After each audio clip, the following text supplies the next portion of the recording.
Super C is incredible. I think most people that have played it acknowledge that. I don't really ever hear anything negative about this game. It just gets completely overshadowed by the awesomeness that is the original Contra. I get it. In my view, Contra is still one of the greatest run and guns ever made. It is renowned for its difficulty, fast-paced gameplay, and of course, the game that everyone learned the Konami code through. It deserves every accolade it gets, and is easily in my top 5 NES games of all time. But Super C does not get that same reverence. But it is at least as good as the original Contra. The graphics are improved, the weapon balance is a little better, the levels are wicked fun, and it's every bit as challenging as the original Contra, maybe even harder. Super C has the much less famous 10 life code, which still gives you some wiggle room, but it does not guarantee success the same way the 30 life code does. As much as I love Contra, I cannot objectively say that it is better than Super C. It is too close to tell. They are both just so incredible, but Super C definitely gets overlooked and it deserves more love and more recognition. I think the issue is that the original Contra is so famous, and then this series made a tremendous leap to the 16-bit era. Both Hardcores and the Alien Wars are just unbelievable games that get rightfully praised, and Super C is just kind of there in the middle, basking in its awesomeness, but also its relative obscurity.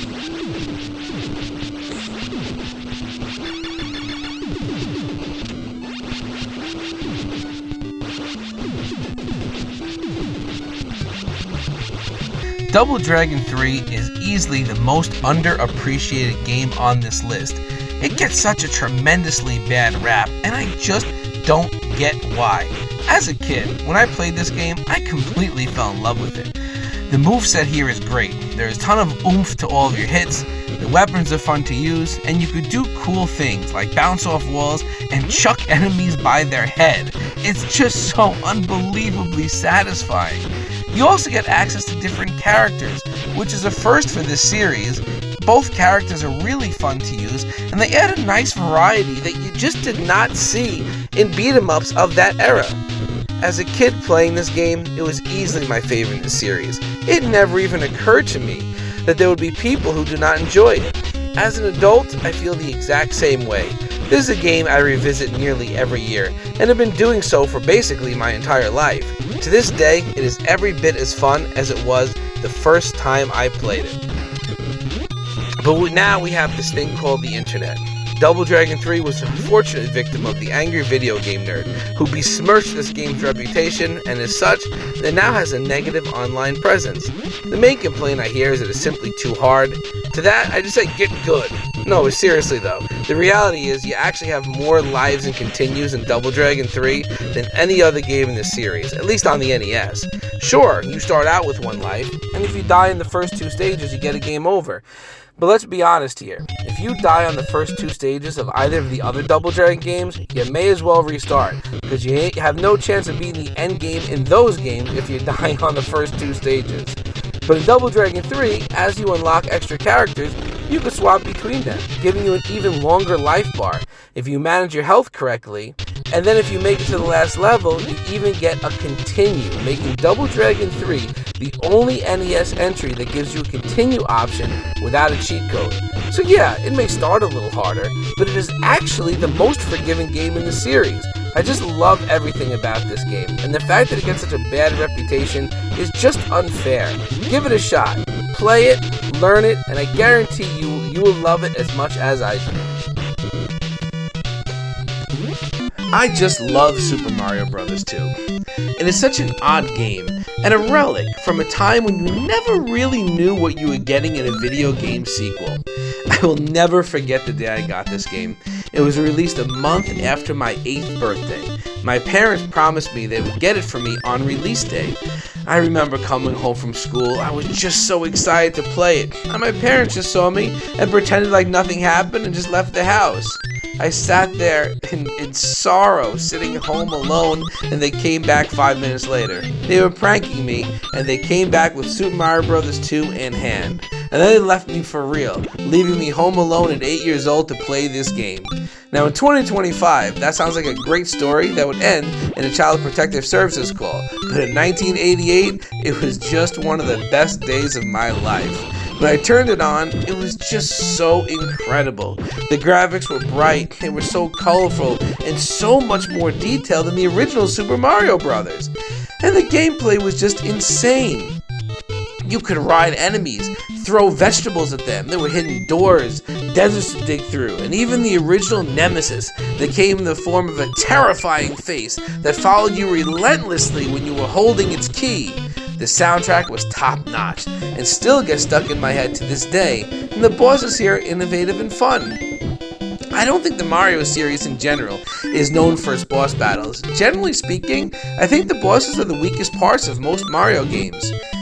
However, in Super Mario Bros. 2, there were just all sorts of cool things. Like, I remember building the mushroom wall to block the fireballs for the little snake guy. We were feeding vegetables to Wart to kill him, and stuff like that. It was just so cool. And there was so much more. There were magic carpet rides, weird shadow worlds, and even a rocket ship that launched you into the atmosphere. I mean, this game is simply incredible. But nowadays, all you hear is, well, actually, it's just Doki Doki Panic. It's not even a real Mario game, but it is a real Mario game. I will always acknowledge it as a real Mario game, as a real, fantastic Mario game that does not get appreciated the same way other games in the series do. It's just such a magical experience, and there is a reason that Miyamoto chose Doki Doki Panic to reskin into this game. I just would love to see a sequel to this game, like a Super Mario Bros. 2, maybe a 3D platformer done the style of or a game done in the style of New Super Mario Bros. It would just be awesome. One thing is for sure though, this game is definitely better than the dog poop lost levels that Japan got, and deserves much more love than it gets.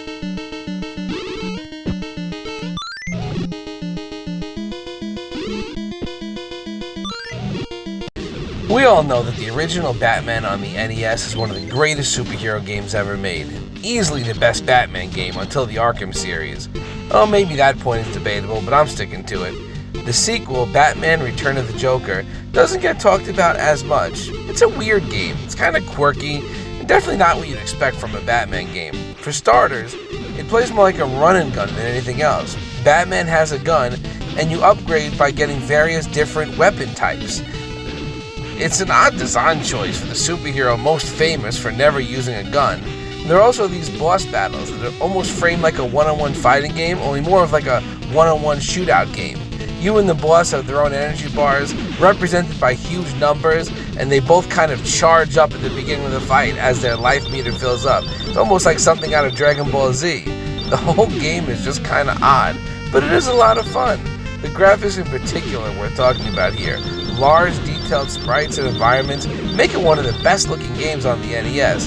The game really does a fantastic job of maximizing the NES hardware.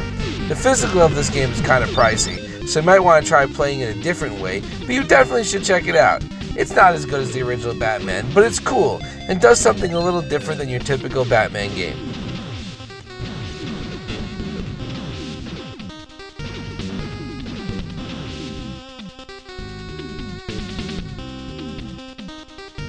I think all 6 Mega Man games on the NES are amazing, and for the most part, they are all fairly revered in the retro game community.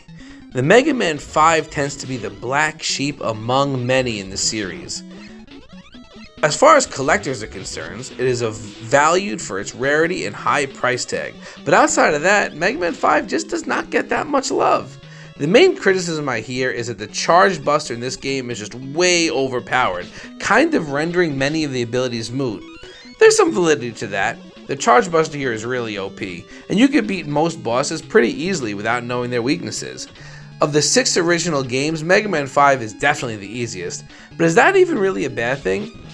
In a series renowned for its difficulty, I always like recommending new players to start with Mega Man 5. It's a nice entry point where you can learn the mechanics and build a base level of skill that could be transferred to some of the more challenging games in the series.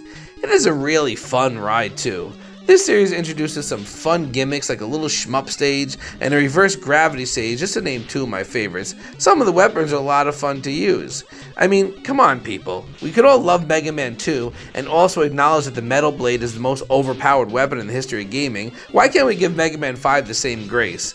Sure, it's not as challenging as the rest of the series, but it's a well-designed, fun romp and a perfect entry point for new players. I think it gets kind of a bad rap, and it doesn't deserve it, as it is every bit as good as the other 5 games on the NES and deserves a bit more love.